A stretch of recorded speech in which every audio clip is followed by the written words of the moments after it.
Welcome to the Whiskey Vault. I'm Rex. I'm Daniel. And this is the Old Forester here with a little bit of the bottled and bond. Strangely enough, this is one of those whiskeys that could convert me to bourbon.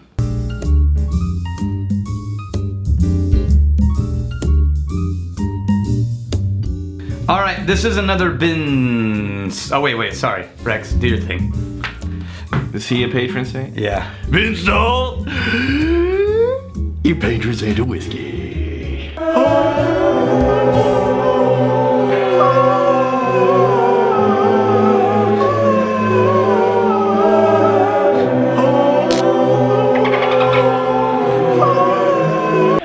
right, a moment of silence for the. Wait. That was a good one. That was a good one. I like this new format. That was tight. We get to like a tiger. All right, did you just do right? All right, so this is Old Forester, which we have multiple times decided is just a damn classic bourbon. Okay. Right? Sure. This is their what they call 1897 bottled in bond. Now, what this is a reference to? Yeah. Is 1897 is the year that the Bottled in Bond Act was passed.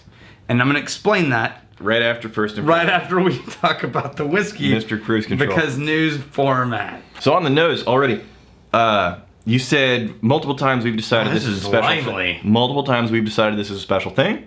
And on the nose, I have completely forgotten about Old Forester. This just jumps around at you. It's like a little party in a glass. Yes, and I think this may be one of those mini whiskeys where the name makes me feel like it's going to be less impressive like a budget and more generic than it actually is. Old Forester to me doesn't elicit this feeling of, this is like a special magical thing. Yeah, they've done a bad job at that, but they've done an amazing job at creating kick-ass whiskey. It's like the Old Pulteney of bourbon.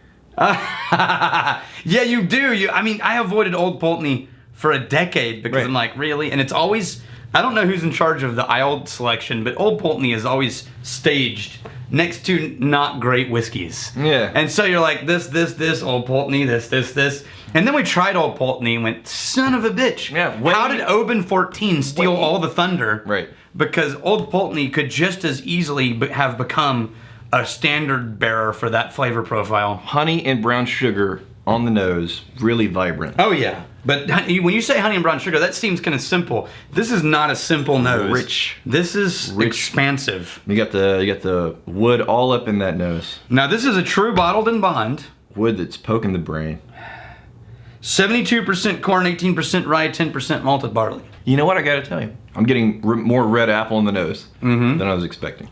But it doesn't, more red apple in the taste than I was expecting. This doesn't live up to the nose though.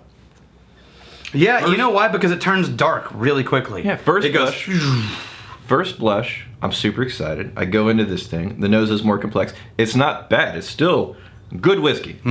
Still good whiskey, but I just want to smell it more than drink it. Okay, so here's what I feel like. You know when you're, have you ever been messing with the EQ bands on a 3 EQ or a 3-band low, mid, high thing on like your car? Sure. It's like listening to something and then immediately just turning the highs off. Yeah. Right? So you still get the mids. That's it. And you still get the lows. And the nose is all three. Right. There's lows, mids, and highs. And then you take a sip and someone goes chink and turns the highs off. Yeah. I need more treble, man. And all you get is the low notes and the mid-heavy range. This is mid-heavy. Now, if you're ever listening to music, the way you can know that you turned up the mids too high is it starts to sound like someone's talking through their nose. Okay. Did you know that? No. That's an actual thing. So if you're working with the mid-range on your car EQ, if you crank it to 10, everything starts to sound like this. And then as you take it back down, it gets a little more, and so you need mids to just fill in. But you get too high and they start honking. Fair enough. This is mid-heavy. It's starting to get kind of heavy. Let's see if the little touch of water opens. Now, I will say that the flavor is cohesive from sip to aftertaste. Yeah. So it doesn't do this journey. It does this one balanced, full feeling all the way through. Yeah, fair enough. I'll take a couple drops of water in mine. Yeah, me too. Nick Dundary and Rex and Daniel seems like many members of the tribe are having magnificent babies. This community has already already has the best ceremonies and traditions. Why not add one more? We need a magnificent baby ceremony. Maybe there's a specific whiskey always associated with the birth, along with, of course. Yeah, it's Baby Blue. The Balcones Baby Blue. Or the Hudson Baby Bourbon. Yeah, I'll have to think on that. When my son was born 6 weeks ago, I would pass the time late at night watching Vault and Biscuit videos after chatting with some other MBs in the tribes. Seems like this is pretty common for new parents in the tribe. It's only fitting that a ceremony should be established. Well, think about this. I love this idea. Yeah. Okay, so there's two things that I want to say, and someone else asked about this a little bit later, but when you're up late at night, you got to be careful with the whiskeys you choose when you're... Because, you know, when it's your job to do the night shift with a newborn, right, you don't want to be trashed. No, you don't. I have... So the rule is, now the cool thing about a newborn is they're pretty stable. So if you get them in a position, they don't really flail about like they do when they're like 1 year old. Amateur hour. No. Now I'll tell you I have the secret formula here. Go ahead. Yeah, so if you can get a newborn pretty settled in some position, they're pretty good to go. You just got to be able to keep an eye on them. And then you got your Netflix series, and then you pour a glass of something that you can sip for your entire 3-hour shift. Right. Right? And then, you can feed them with one hand unless you have a cleft lip kid like I did, which involves machinery. Let me explain to you how to do this. All right. Because Daniel, a valiant attempt, but ultimately it fell short, as we all saw. Netflix and Amazon Prime and the thing is, I'm going to fall asleep just watching something. Oh, that's true. I'm going to fall asleep just watching. So I don't fall asleep watching TV. I need to be engaged. I need to be basically gaming. I need to be doing something. But you got the kid. It's throwing off your game. Your KD is falling through the floor. You can't have what that is shit. KD? It's your kill to death ratio. Okay. So this is what you do. You know those throw pillows you have on your couch? Mm-hmm. You're gonna need 3. Okay. Set 2 side by side, and then the crevice between the pillows, that's where you lay the baby. Mm-hmm. All right. Then you get another pillow and you lay it on the baby's tummy, and then the bottle. Hang on a second. Wait, where's the cork on this? There we go. The bottle gets perched on the baby's pillow, and it's just rested right there. So the baby, hands-free. Hands-free, I did this with 3 children. My KD is rock solid, which is really the priority of the scenario. I got another story about this. But this did not get more complex for a while. The water did not do anything yet. It really didn't, no. It got even more simple. Yeah.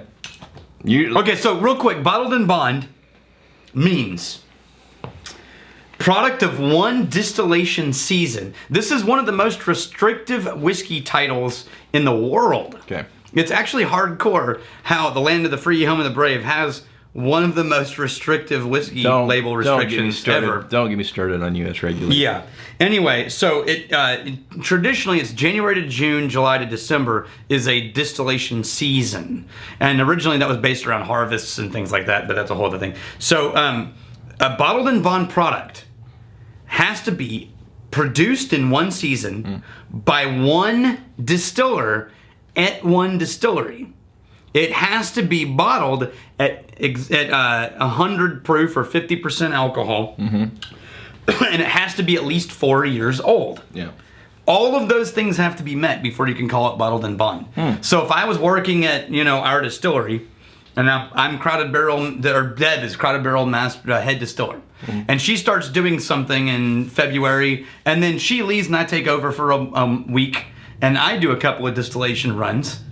We cannot combine the products that Deb and I made into a single bottled in bond whiskey. So that's more restricted than single bottle. That's way more restrictive. So right, because it would be me distilling things. Right. It needs to be... Now, if I was working for the head distiller, if I was Deb's assistant... Right, but if I had become the new head distiller for a month... Yeah. Oh, nope, sorry, my products have to be in a whole different run. Brian Schultz. My best friend of 17 years passed away on my birthday. Could you please give a toast to Janet Lucas? 10-year Ardbeg would be nice. Really? Wow. I'm all in on 10-year Ardbeg. I was just drinking that on camera the other day. Oh, okay. While you get that, on Swan, my friend got me a new unaged whiskey from San Francisco. Why does it taste like tequila? Could I wood chip age it? So I've seen some people in the community do some experiments adding some wood chips. We'll get to that in a second, right after the Ardbeg Tin Toast to Janet Lucas. Now we're not going to do this every time. No, we can't do it every time. This is why. But who was it who said this? What's his name? This is Brian Schultz. Brian Schultz. I've been there, and recently, and I'm sorry. Yes. To Janet Lucas.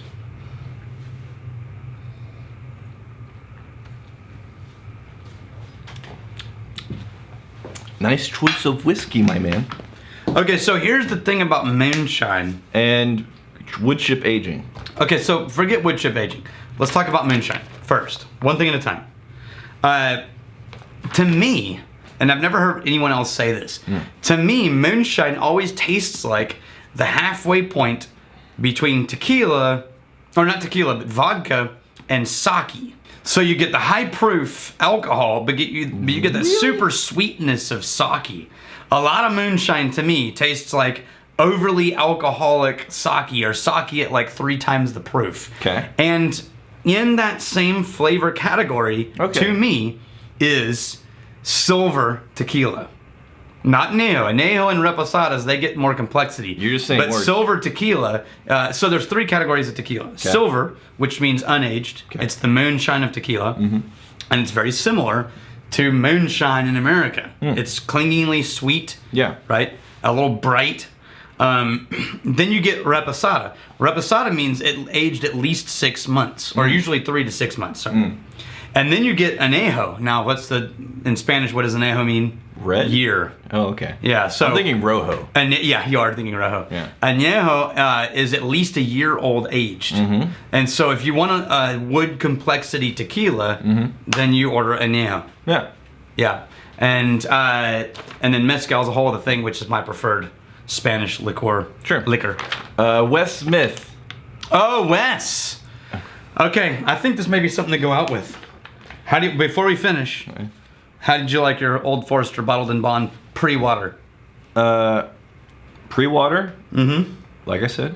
Even after kind of adjusting and letting the whiskey breathe a little bit. Go back to the nose on that right now. That's been sitting for a little while. Yeah, man. No. Smell this. Is it the same thing? The same thing. Dude, same thing. I just fell in love with the nose on Old Forester. With the nose, but you don't buy a bottle of whiskey to just nose. Wait. You know? I will help you drink so many of those whiskeys. You nose it all day.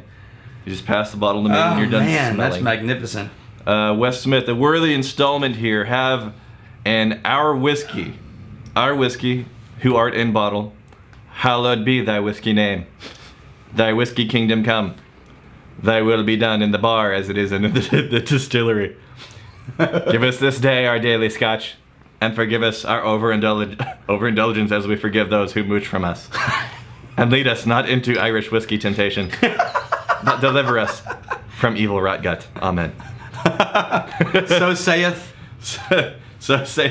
the whiskey cardinal Wes. So shall it be done.